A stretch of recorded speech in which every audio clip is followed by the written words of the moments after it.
plusieurs niveaux au-dessus d'un Moïcano, Makhachev. C'est quoi ton sentiment après ce combat-là? Il y a Max qui nous chuchotait, qui s'est fait rouler dessus. Moi, je dirais qu'il s'est fait nettoyer. Il s'est fait nettoyer au sol. Tu fais ça face à Ilia Topuria. Ah, Je suis pas sûr que tu fasses pas dodo dans les 5 secondes. lui, il a le potentiel pour t'envoyer dans l'espace. Mais là, Makhachev, il est indiscutablement le meilleur combattant de MMA de la planète actuellement. Il a 8 vitesses dans son cardio. Merde, j'avais pas compris ça. Maintenant, je l'ai compris et je le ferai plus jamais cette erreur.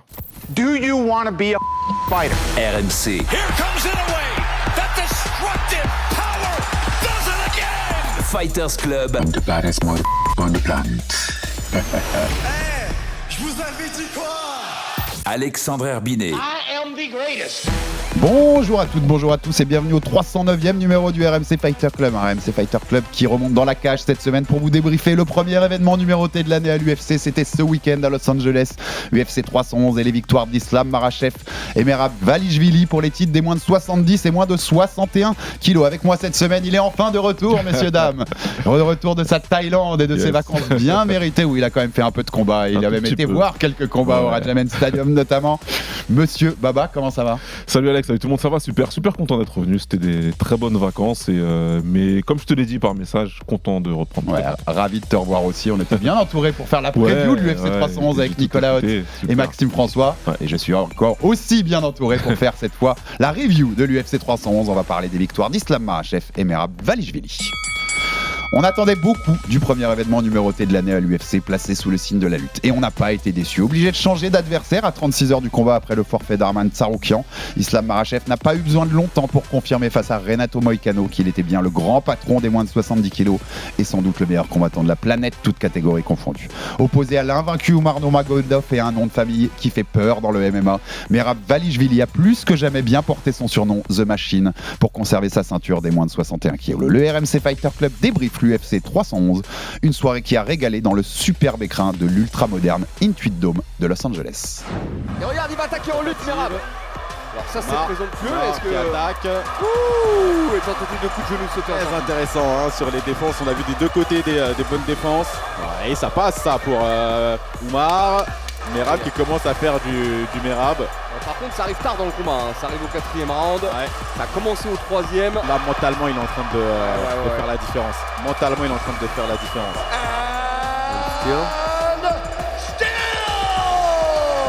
Et première attaque en lutte. Voilà, la défense de Moïcano, s'il arrive à contrer le jeu de Islam. Il attaque sur l'étranglement. Il est replacé. Hein. Il le fait taper tout de suite. Oh là là là là là là. La démonstration d'Islam Makhachev. Et merci à notre Max Sabolin pour la prod avec les commentaires d'Antoine Simon et Taylor Lapillus pour ce premier événement numéroté de l'année. Je disais, Baba, deux petits points avant de rentrer dans chaque combat qui nous intéresse. Je le disais, j'en parlais dans mon intro, l'Intuit Dome de Los Angeles. Ouais. Il faut y retourner, Baba. Ouais. Cette salle, elle est magnifique. Il y a eu la Sphère qui est un truc tellement à part que, en plus, je sais que c'est une galère, non seulement en termes de coûts de production, de façon de produire. Je pense pas qu'ils y retourneront beaucoup à la Sphère parce que c'est pas le but. Ouais, c'est plus un one shot pour se faire plaisir. L'Intuit Dome, tu peux y retourner, je pense, souvent, et il faut y retourner souvent. Magnifique. Ouais, c'est une très belle salle. En plus, tu vois, je savais pas moi. Pour être honnête, je savais pas du tout que c'était à LA.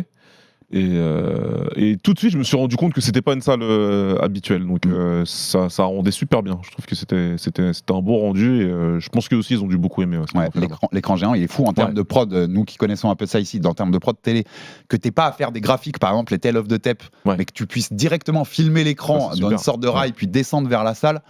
Ils ont un bel écran là, il faut l'utiliser. Je crois que c'est la salle des Los Angeles Clippers en NBA, donc, mais je pense que c'est quelque chose dans laquelle ils vont prendre plaisir à revenir souvent.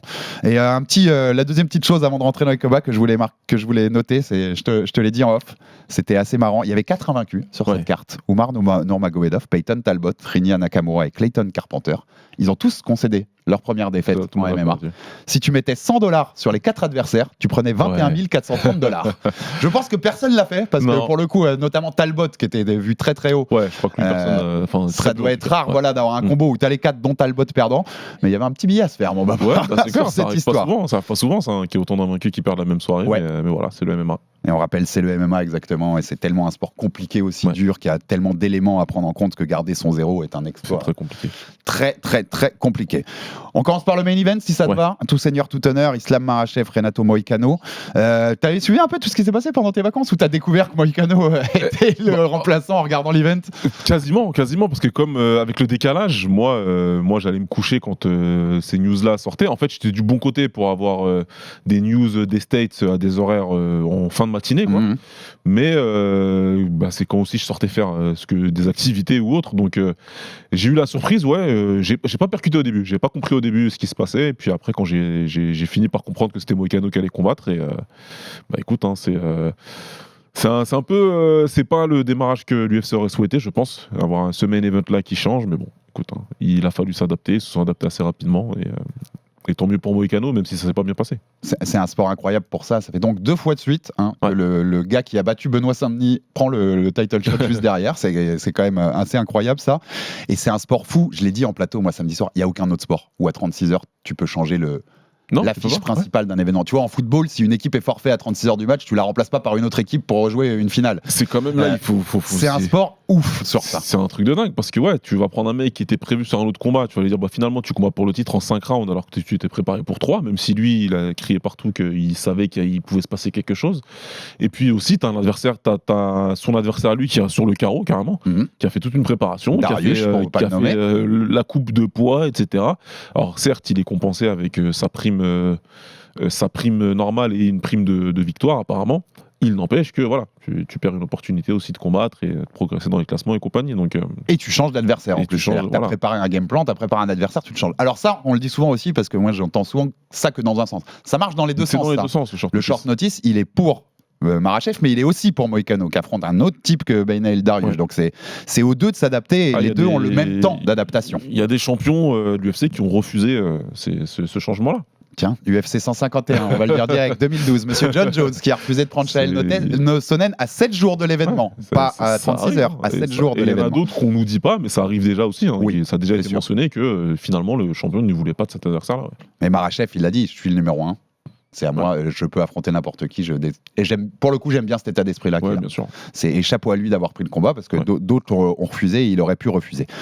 Pour le coup, Moicano, il préparait quand même un spécialiste de JJB de grappling plutôt, Dariush. Donc il a eu un autre spécialiste de JJB de grappling, mais différent. Mais il s'est quand même fait soumettre en moins d'un round, alors que c'est une ceinture noire de jiu-jitsu brésilien. Moicano, au sol, c'est un très très bon niveau. Il est juste plusieurs niveaux au-dessus d'un Moicano, Makhachev. C'est quoi ton sentiment après ce combat-là? Il y a Max qui nous chuchotait, qui s'est fait rouler dessus. Moi, je dirais que c'est fait nettoyer. Il s'est fait nettoyer au sol. Il y avait... Je sais pas, t'avais l'impression que Moicano, qui est excellent au sol, un débutant. T'avais l'impression que c'était un débutant. Encore une fois, cet opportunisme assez incroyable de Makhachev. Quand il voit quelque chose à attraper, la vitesse à laquelle il se jette sur le coup, puis sur le darce, mais il n'y a pas d'hésitation. C'est de la folie, quoi. Et je sais pas toi, mais quand il me prend le darce, donc et en plus, pour le coup, 2 fois de suite, il finit avec le même mouvement, puisqu'il avait fini Dustin Poirier comme ça. Au moment où il le prend, moi en plateau, je fais c'est bon. Tu sais que c'est fini. Ouais, c'est bon. Tu sais que c'est fini. C'est pas est-ce qu'il va taper, c'est quand est-ce qu'il va taper. Voilà. Il tape dans 5 secondes ou il tape dans 15 secondes en fait. Tu sais qu'avec lui c'est fini parce que même c'est comme Khabib avant. C'est même si le bras il est pas bien passé sous le menton, tu sais que ces mecs-là ils ont une capacité à serrer qui est tellement incroyable que de toute façon ils vont te briser la mâchoire, tu vas taper. Donc une fois qu'il a pris la tête, c'est terminé. Tu sais qu'il va le faire taper. Donc autant debout il y a eu des choses intéressantes du côté de Moicano, autant au sol il y avait vraiment trop d'écart. On va y arriver tout de suite parce qu'en fait, il n'y a pas grand-chose à analyser ce combat, donc on va aller sur des débats un peu plus périphériques, mais pour rester sur le combat en lui-même, tu parlais de ce moment debout. Donc ils sont, on va dire, les 2 premières minutes du combat à peu près, jusqu'à ce que ça parte au sol. Il y a une action symbolique où il est pas loin de prendre un down, Makhachev. D'ailleurs, il tombe quasiment entièrement, il met sa main, donc en boxe, ce serait considéré un down, on l'aurait compté. J'ai un problème avec ça. On va rentrer dans le débat direct, Baba. Là où j'ai un problème, en fait, c'est qu'on nous vend, et on a raison depuis longtemps, Makhachev, c'est plus fort que Khabib, par exemple, en striking. Il a d'autres armes dans son jeu. Complètement d'accord. Son striking est bien meilleur que celui d'un Khabib. Mais on finissait par nous vendre, notamment parce qu'il a dominé contre beaucoup de phases debout contre Dustin Poirier. Il commence à avoir un des meilleurs striking de l'UFC, et on commence à être sur un truc...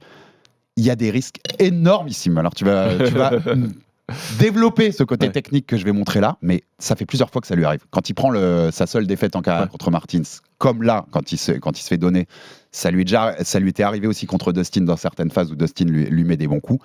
Quand il envoie son bras arrière, Baba, il envoie toujours sa jambe arrière dans le même mouvement. Et la plupart du temps, avant que la jambe soit posée d'ailleurs, il envoie son crochet du droit, enfin du crochet bras droit. Il est totalement hors de position dans ces moments-là. Et il se fait punir souvent. Et c'est l'action où Moïcano le punit et lui envoie tout simplement le compte qui fait mal. Tu sais où je vais aller.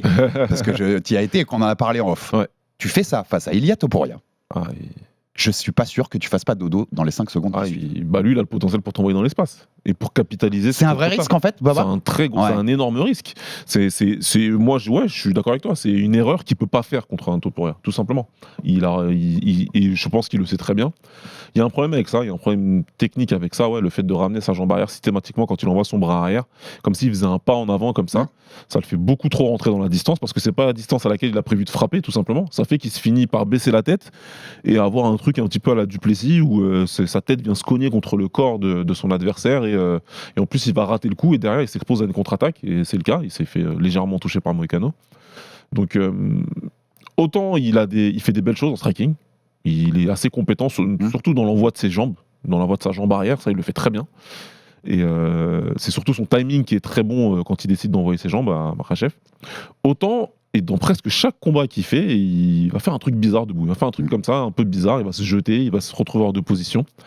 Il y en a qu'un qui a pu capitaliser, c'était sa défaite qui date d'il y a de nombreuses années maintenant. Volk avait pu capitaliser dans le premier combat aussi.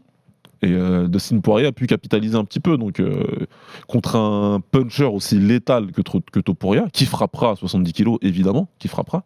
Il punchera pareil qu'à 65.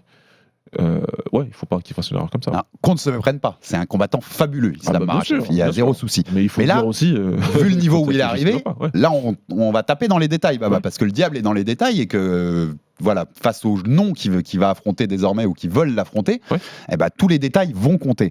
Ça montre aussi qu'il est humain finalement, parce que tu peux sortir de samedi soir en te disant mais qui va battre ce mec-là? Tu vois, c'est vrai. Et la plupart des messages c'était ça. En vrai, ce mec-là est intouchable et puis c'est la retraite qui va le battre en fait, comme Khabib. Et puis tu vois, on passera à autre chose à ce moment-là, parce qu'en plus il a dit j'en ai que pour 2-3 ans encore, donc ça, c'est pas si long que ça. Mais en fait, il est humain, il est prenable, notamment par un point comme ça. Il fait des erreurs comme Khabib faisait des erreurs. Le problème c'est que Khabib par exemple, il avait visiblement un menton qui est presque jamais vu dans le MMA. Et Makhachev, il a une résilience assez extraordinaire. Tu peux le toucher, tu peux lui faire mal. Et Poirier l'a fait, Volkanovski l'a fait. Mais ces deux mecs-là ont fini par perdre. Donc déjà, il y a cet aspect-là à prendre en compte. Et puis surtout, si Makhachev décide de lutter, même Topuria, là c'est autre chose. Ce sera, à mon sens, ce sera trop compliqué. Je suis d'accord. Là, si quelqu'un veut lutter avec Makhachev, c'est trop compliqué, tout simplement. C'est trop dur. Lutter et grappler avec lui, c'est que s'exposer à dormir. Et très vite. S'il y a ce Makhachev Topuria qui se fait dans quelques temps, dans quelques mois, moi je suis Makhachev, j'y vais assez vite en lutte. Je laisse pas cette opportunité-là parce que. Et il le sait très bien. Tu fais cette erreur-là, on le répète, cette erreur-là contre Topuria, s'il te prend clean, s'il te touche clean derrière. Il peut te faire mal, ça va être compliqué quand même. Ça va être compliqué de pas faire dodo.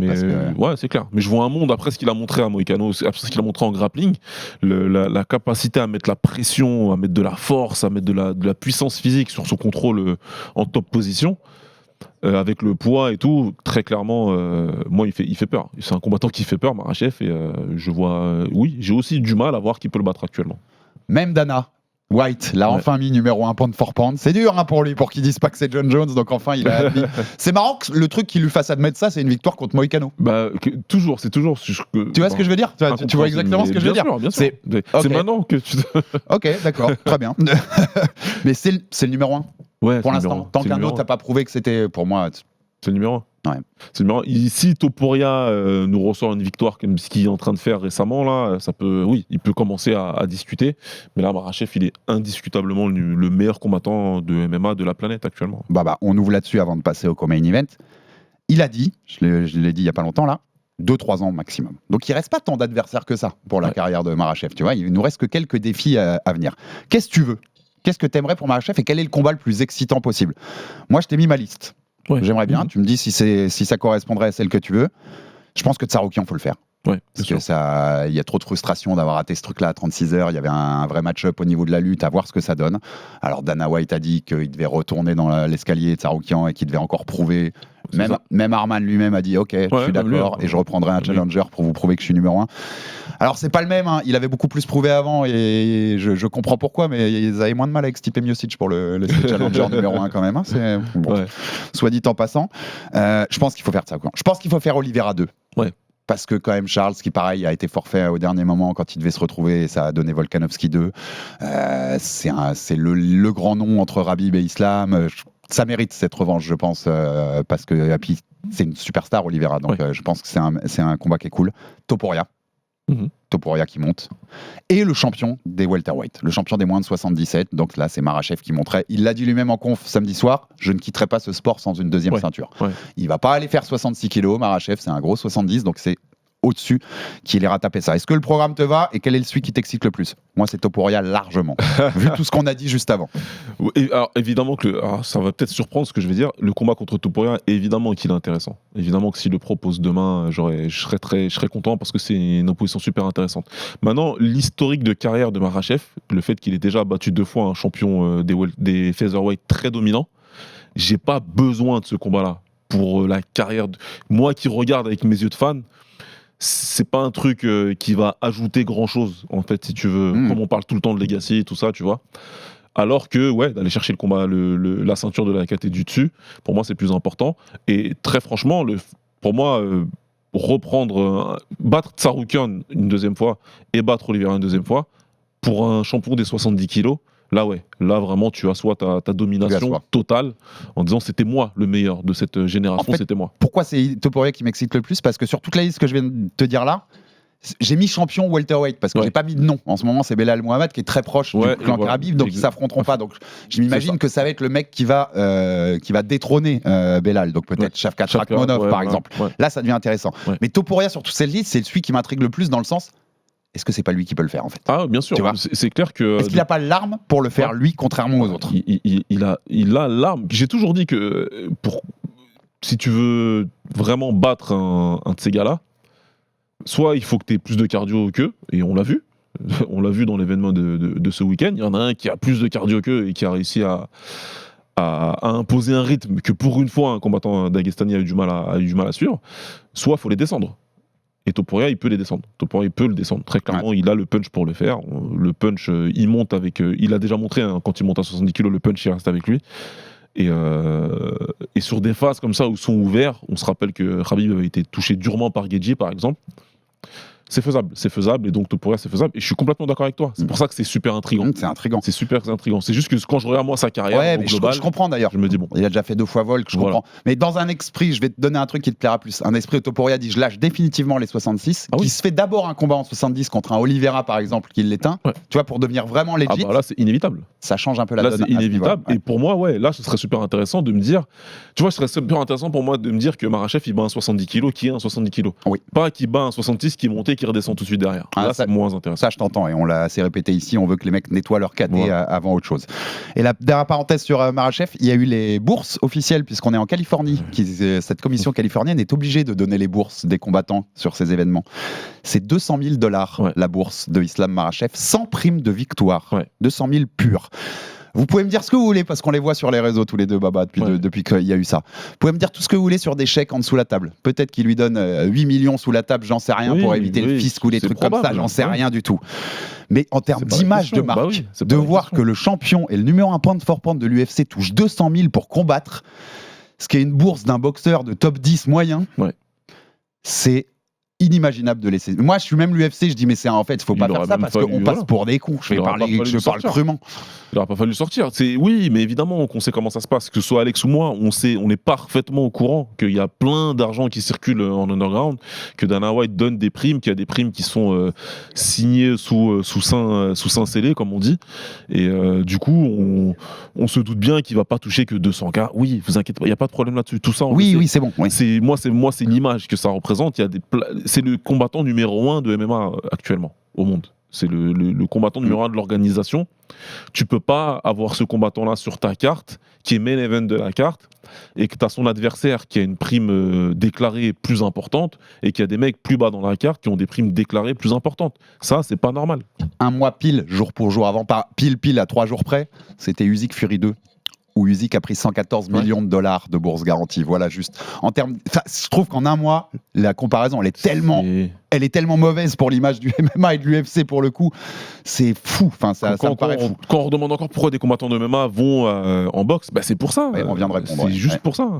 Il n'y a pas d'autre raison. Comme main event, Merab Dvalishvili qui défendait sa ceinture des moins de 61 contre Umar Nurmagomedov, l'invaincu, membre de cette famille Nurmagomedov à l'aura si grande, et donc qui était dans ce trio avec Khabib et son frère Ousmane, le frère de Umar, champion au Bellator.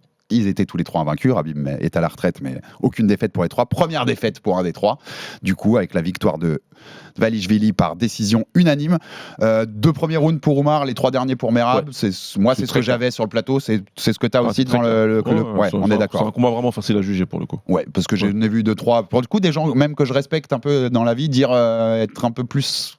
notamment sur le 3, dire on donne le 3 à Umar parce qu'il est plus efficace, plus précis, et même des débats sur le 5, alors pour moi le 5 il n'y a pas trop de débats non plus. Non. Mais bon, on est clair tous les deux. Moi je suis très clair. Je suis assez clair aussi. Je dis pas que je l'ai vu dans les conditions optimales, très clairement, j'étais dans le RER de Bangkok, mais en tout cas c'était très clair que tu as les 2 premières reprises pendant Magomedov. Ouais. T'étais sans doute un peu moins bien quand même que moi sur le gros canapé en plateau avec un écran géant clairement. Voilà. Mais ouais, 2 premiers Umar, les 3 derniers Merab, j'ai peu de doutes là-dessus, et donc victoire pour Merab.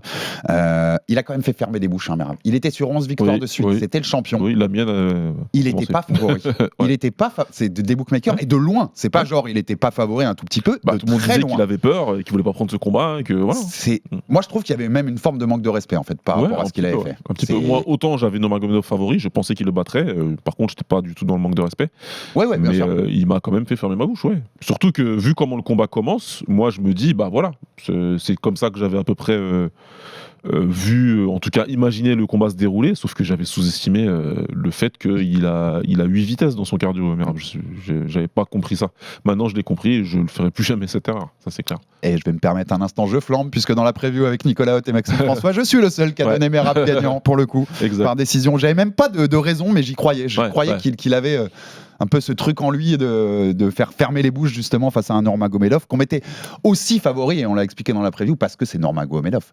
Le même combattant avec un nom différent, peut-être qu'il est favori, il n'est pas autant favori. Pas autant. Il y a quand même une mystique autour de ce nom qui fait que, tu vois, bien sûr que oui. tu leur mets un petit truc en plus, quoi, qui est la petite case en plus. On va entamer ce combat-là, il est intéressant parce qu'il est en 2 phases, t'as raison, et t'en as déjà parlé, donc on rentre tout de suite là-dedans. Umar, il a le bon game plan dans les 2 premiers rounds. Il fait ce qu'il a à faire, Baba. Bonne défense de lutte, très bonne défense de lutte, de très haut niveau. Des déplacements, du cadrage, des 1-2 en ligne, des kicks quand il faut mettre des kicks. Il y a aussi ce danger avec son high kick avant là, qui part très vite. Et on rappelle qu'il vient du Muay Thai, Umar. Utilisation du jab, on pivote de temps en temps pour se sortir du danger. Il a tout bien fait au départ. Il a tout très bien fait, tout très bien défendu, menacé suffisamment avec ses coups, comme tu l'as dit en striking, pour vraiment faire réfléchir Merab, qui au début prenait les coups, et on voit, il est marqué au visage, il saigne du nez, donc c'est pas juste flashy, c'est efficace, il arrive à le toucher. Et c'est pour ça qu'il domine ces 2 premières reprises, et tu te dis que ça va être pour lui, tu vois, parce que là, Merab, ça va être un peu trop compliqué en termes de timing, et puis en plus, Merab, il essaie de taper fort. On voit que dans ces 2 premières reprises, il veut taper fort, donc il se jette un peu plus. Plus que d'habitude. Ouais, beaucoup plus que d'habitude. On sent qu'il y avait un petit peu d'émotion dans ce combat pour lui. Donc là, je me dis que ça va être compliqué pour lui à gérer. Sauf que derrière, il se remet la tête à l'endroit où son coin, puis d'ailleurs, c'est un très bon coin au passage, quand t'as Relongo et Sterling dans ton coin. En tout cas, ils ont réussi à lui mettre la tête à l'endroit. Et à partir de là, il utilise sa meilleure arme, qui est son cardio, qui est le rythme qui peut mettre un combat. C'est marrant ce que tu dis sur le coin. Parce que même avant le combat, pareil, ça participe du manque de respect, je trouve. Parce que Raya Rabib dans le coin, le mec forcément, tu vois. Mais ça. et personne dans ces débats d'avant disait, mais en face, il y a Sterling et Longo en fait dans le coin. On a un des meilleurs entraîneurs de MMA sur les 30 dernières années. Oui, c'est ça. Tout simplement. Et on a un excellent combattant et qui est en plus très intelligent. Donc, quand tu as un coin comme ça, tu peux faire des ajustements nécessaires. Et moi, j'ai vu aussi des critiques sur le coaching de Khabib. Moi, je sais pas, déjà, je comprends pas le russe. Moi non plus. Maintenant, ça crie, mais je sais pas trop moi ce en fait, tu parles, on va y venir tout de suite, mais tu parles de ce moment, parce que pareil, je parle pas le russe, donc c'est les trades que j'ai vues, je suis même pas sûr qu'elles soient réelles ou bonnes, tu vois, j'ai pas eu le temps de vérifier. On dit qu'après le round 2, Khabib lui dit en gros, va lutter.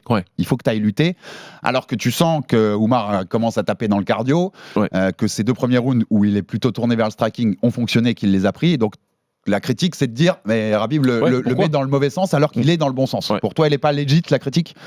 Si c'est vrai, si la traduction est bonne. Si c'est ce qui est dit, moi je suis pas d'accord. Si ce qui est dit est vrai, moi je suis pas d'accord. Il est plus efficace debout, il faut rester sur le striking, Merab, une fois que il faut être humble. Même c'est ça. Je pense que là même si t'es les lutteurs, si c'est toi le lutteur d'Agestani et tout, il faut être humble et se dire qu'il faut éviter la lutte avec lui. Là où c'est un mauvais conseil, je pense, c'est ça, c'est le manque d'humilité. Probablement. Mec, t'as un plan qui marche, et là t'es en mode. Ok, je vais aller lui montrer qu'en plus je suis supérieur à lui à la lutte et je vais lui montrer. Peut-être, il y a un peu de ça. Peut-être que c'était leur plan de base, je sais pas, mais moi je pense que c'est quand même de connaissance générale que le conditioning de Merab il est hors du commun et qu'il est probablement au-dessus de tous les combattants actuels de l'UFC, y compris les gars de Sakaté, y compris les mecs de très haut niveau de Sakaté. Et tu vois en fait que c'est une erreur aussi dans le. Pas tout de suite en round 3, mais dans le round 4, il est un peu en mode panic wrestling. C'est un peu dur. Tu vois, il a plus. Le 4e surtout, c'est celui où il a le moins. Il est plus là. Il y a plus d'énergie dans le réservoir du tout. Et plutôt que d'essayer, je te dis pas que ça aurait marché, mais d'essayer d'être en mode jab, je pivote. Tu vois, je tourne un peu, je fais mon efficacité. Il est en mode je lutte un peu par panique et j'essaye de m'en sortir le mieux possible et ça marche pas face à un mec qui a ce cardio là, ça marche pas en fait. En fait, il s'éparpille beaucoup dans le 4e. Il s'éparpille beaucoup, on est plus sur des actions précises et sur un game plan précis. Il s'éparpille un peu, il essaye de faire tout ce qu'il sait faire. Il essaye, je crois qu'il y a vraiment le ressentiment en tout cas que j'ai de ce combat, je peux pas dire que c'est ma vérité par rapport à ce que j'ai vu, mais je crois qu'il y a eu trop d'émotions, trop d'ego dans ce combat-là en fait. Et il y a eu trop de volonté, de vouloir imposer sa volonté plutôt que de rester sur quelque chose qui fonctionnait. Et je pense que la façon dont Merab chambre aussi pendant ces 3 derniers rounds, elle participe à ça. Il est malin, Merab. Il les met encore plus dans la tête. Tu vois, il fait jouer ce côté vas-y, j'ai envie de le calmer, j'ai envie de lui faire fermer la bouche. Il fait ça très bien.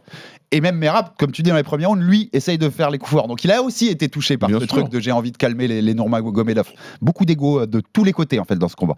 Mais Oumar explique qu'il avait la main cassée. On a vu là aussi les photos. Alors il dit que c'est dans le premier round qu'il se fait ça. J'ai aucune certitude. On peut pas vérifier à quel moment il se le fait vraiment. Si c'est le premier round, ça joue beaucoup. Oui, bien sûr. Si c'est le premier round, c'est vrai que c'est compliqué quand même. Parce que la photo, il y a quelque chose quoi. Toute blessure, elle rend le combat difficile à gérer. Maintenant, c'est un fait de combat. On a dit la même chose pour un autre combattant français célèbre. Exactement. Non mais t'as raison. C'est un fait de combat et qu'il faut faire avec. C'est comme ça. Il faut faire avec. Il y a des mecs qui combattent et qui gagnent avec la main cassée. Et si c'est dans le round 1, le round 2, tu l'as quand même gagné en le dominant. Ouais. Tu vois, donc oui, c'est un fait de combat. Il a d'autres armes. C'est chiant. Il peut pas utiliser sa main, donc c'est chiant. Il peut pas frapper fort avec. Mais il est surtout très fort avec ses jambes. Tu l'as très bien dit. Et là où il avait le plus de succès pour moi et qu'il a abandonné assez rapidement, c'est qu'il était très peu lisible avec sa jambe avant. Il envoyait des bons middle, puis remontait en high kick, puis il travaillait à l'intérieur. C'est quelque chose qu'il faisait très bien, mais il a abandonné ça, je sais plus trop, mais assez rapidement. C'est un peu dommage. Ça doit être aussi une conséquence de la fatigue, bien sûr. Alors, en plus, c'est marrant, Merab fait du Merab. C'est-à-dire qu'il est pas non plus, il fait pas des dégâts du feu de Dieu. Mais à un moment, quand le cardio prend autant l'avantage sur l'adversaire, il est tellement partout, c'est un diable quoi. C'est un diable, il arrête pas, il te met des coups, il te met des coups, il te met au sol, il te renvoie, c'est takedown. Il est devenu donc numéro 1 dans l'histoire de l'UFC en nombre de takedowns cumulés d'amener au sol devant Georges Saint-Pierre. Il est à 92 désormais. Les takedowns, c'est abusé, c'est dans tous les sens. Il te les fait les single legs avec la tête à l'extérieur. On s'en fout de la guillotine, pas de peur, boum, je te renverse tout de suite en te tirant la jambe. Et puis je disais dans l'intro, The Machine. Et c'est un des surnoms les mieux trouvés aujourd'hui à l'UFC. Tu peux pas l'appeler autrement. C'est une machine de guerre. Tu peux pas l'appeler autrement. Et puis en plus, comme tu l'as dit, c'est un mec malin. C'est un mec malin, très intelligent, qui sait faire sortir de ses gonds. Tu sais, faut être dedans. Faut être dedans dans le 5e et te faire envoyer au sol juste pour te faire envoyer au sol. Parce que Merab, tout comme Nurmagomedov, ils savent tous les deux que Merab va pas le contrôler au sol. Il va pas le garder au sol. Ils le savent tous les deux, ça en fait. Tu vois. Il sait très bien qu'il va se relever. Mais lui, il se dit, je vais juste l'emmerder en fait. Je vais réussir mon takedown, je vais l'emmener au sol. Relève-toi. De toute façon, je vais te ramener au sol là tout de suite. En plus, dans le MMA moderne, la façon de juger, ça compte pas beaucoup de points, ça. Parce que l'intérêt, c'est de faire du dégât. C'est pas juste d'amener au sol pour amener au sol. Qu'est-ce que tu veux ? Tu peux rien produire parce que c'est trop en fait. C'est trop. Puis après, tu dois réfléchir à tout en même temps. Puis après, il y a une droite qui passe. Puis après, il y a un truc. Puis des fois, il va juste clincher un petit peu en souriant. Puis il va te relâcher. C'est trop tout en te mettant un ou deux petits coups comme ça. C'est une galère. C'est vraiment très compliqué. On rentre juste quelques minutes sur le débat cardio. Tu viens de le dire, tu as ouvert un peu la porte. Mais moi, mes 2 questions sur le conducteur, elles sont simples, Baba. C'est le meilleur cardio de l'histoire du MMA. Parce que Oumar Nurmagomedov, il a du cardio. Ouais. Là, tu le vois à partir du début du troisième, déjà, tu sens qu'il il a un énorme cardio. c'est dessus que voilà, il a du mal et qu'il baisse d'intensité. Mais ce mec-là a du cardio. Contre Sandhagen, il tient les 5 rounds tranquille. Ouais. Petr Yan, qui a beaucoup de cardio, quand il affronte Merab, à la fin, il en peut plus. Ouais. Ça se voit. Alors qu'il y a beaucoup d'autres combats de 5 rounds où Petr Yan, il déroule tranquille pendant les 5 rounds.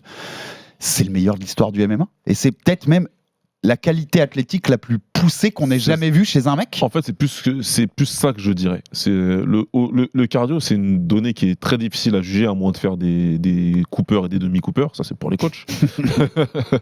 Mais sinon, parce qu'il y a beaucoup de choses qui rentrent dans le cardio. Par contre, ce que tu as dit en deuxième partie, c'est super important. La capacité athlétique qu'il a, Merab, la capacité à répéter un effort de congestion, parce que c'est pas juste un effort. C'est pas des sprints oui, c'est ça. tu prends un ailier. C'est pas juste du cardio parce que t'es capable de courir 50 bornes. C'est pas la même chose. Ou de te faire 10 courses à haute intensité, tu vois, sur un match de 90 minutes, c'est super fort, hein, tu vois.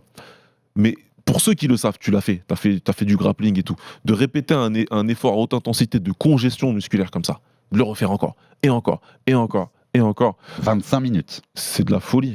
C'est de la folie. Et sur ça, je sais pas si j'ai déjà vu quelqu'un le matcher. Il y a GSP qui a été capable de faire des performances avec beaucoup de takedowns comme ça sur les 5 reprises et de ramener encore son adversaire au 5e round. Mais Merab, comment il le fait là L'intensité, elle est folle, elle est inhumaine. Le rythme, c'est inhumain. C'est incroyable. T'as raison. Un GSP avait ce truc, mais le rythme qu'il met est bien supérieur à ce que mettait GSP en fait. Ouais. Il arrête pas, il arrête jamais. C'est vraiment. Et il danse encore à la fin une fois qu'on lui donne sa ceinture et tout. Enfin, tu vois, il est inarrêtable sur ça, ce mec-là. Ouais. Ça ouvre la question qui peut battre Merab, Baba. Parce qu'on avait la question qui peut battre Islam dans la première partie de l'émission. Qui peut battre Merab? Moi j'ai mis, est-ce que c'est pas Oumar avec un round de plus de cardio? Tu vois? Ouais. Enfin, avec un peu plus de capacité. Et un round de plus, il a 3-2. Hein. Ouais. Il prend le troisième en faisant un game plan et avec un cardio peut-être adapté un peu plus efficace, ça peut passer. Il y a Petr Yan 2 qui est possible en combat, là, après sa victoire contre Figueiredo. O'Malley 2 est aussi dans les instances. Déjà, quel combat t'aimerais entre les trois? Revanche contre Oumar, ou revanche contre Yan, ou revanche contre O'Malley? Moi, je pense que la revanche contre Oumar, elle est légitime. C'est un combat très serré. Très très très serré. Oumar, il mérite une autre chance pour ce combat-là. Hein.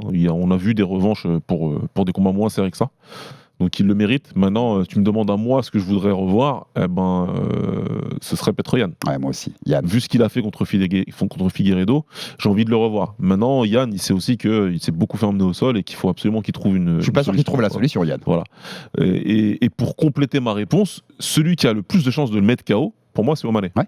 Sur un bon coup bien placé. Sur un bon genou, sur une bonne droite, il cogne.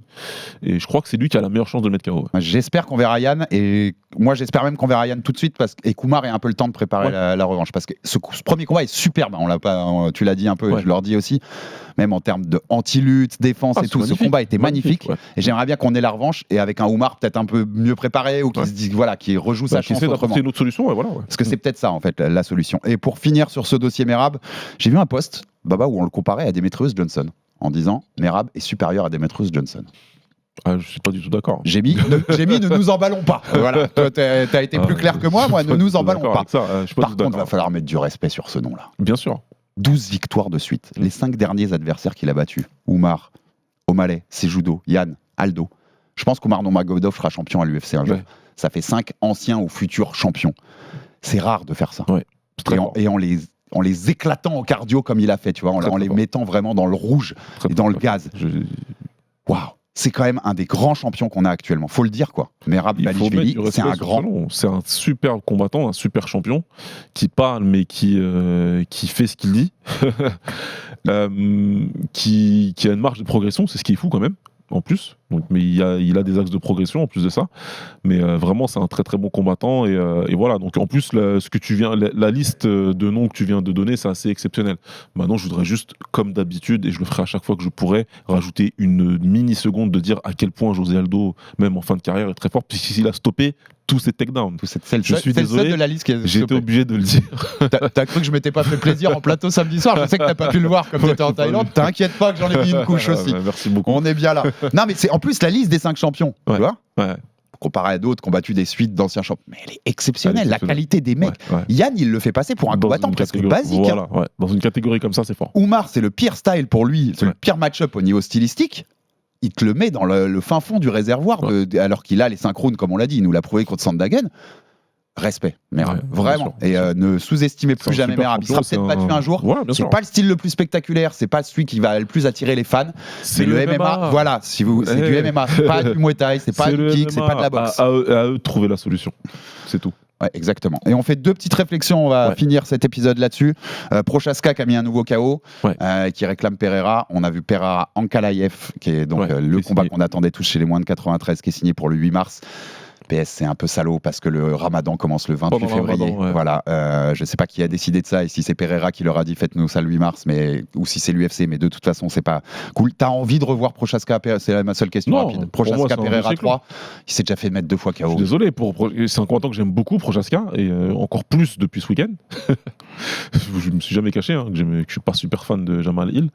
Donc, mais pour moi, c'est un dossier qui est clos. Faut qu'il s'en sur autre chose, Prochaska. Ouais, non, et Jamal, le jeu de jambes, c'est un drame. Comment il shift en permanence. Absolu. Réduire la distance, il se retrouve dans des positions lunaires où il prend des coups. Enfin, c'est très très dur. Donc voilà, et on a eu Jelton Almeida qui a call-out Cyril Gane, sa tournée des call-out de Cyril Gane. Donc ça pourrait un de ces jours passer pour ce combat, parce que ça va finir par faire sens, notamment s'il y a un Jones Aspinal. Et dernière réflexion sur cette émission, on a appris hier soir l'association de Nicolas Haute avec Benoît Saint-Denis. C'est le nouveau coach de Benoît Saint-Denis. Je voulais juste le dire parce que je suis très content. Je pense qu'il y a du beau boulot qui peut se faire entre Benoît et Nicolas Haute. C'est un très très très bon choix. Rien à rajouter, mon baba, on va pouvoir conclure. C'est parfait, on est cool. Eh ben, merci beaucoup. Abonnez-vous sur toutes les plateformes pour rater aucun épisode du RMC Fighter Club. Envoyez-nous de la force, des commentaires, des pouces bleus. Ça fait toujours avancer le bousin. À très vite pour un nouveau numéro de Fighter Club. Baba, on en a un autre cette semaine. On a reçu Bruno Suras et ça sera diffusé cette semaine pour vous aussi. Profitez bien après son exploit en boxe contre Munguia. Merci mon baba. Merci, et à très vite pour un nouveau Fighter Club. Salut à tous. Ciao. RMC Fighters Club.